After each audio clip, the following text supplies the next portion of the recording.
Welcome back, guys and girls.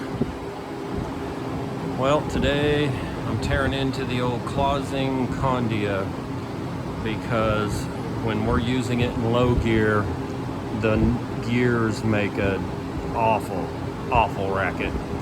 And so before it completely goes out, we're going to tear into it, figure out what's going on with it. Also, in high gear, the belt makes a slapping sound, so it's probably chewed up pretty good.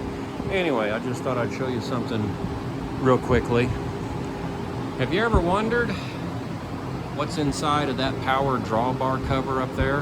How does it work? You're gonna laugh. I'll show you.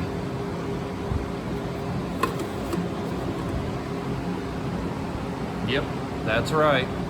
Those cheapy little butterfly impacts that you see at Harbor Freight and other stores, that's how it works. Hope you learned something. See you later.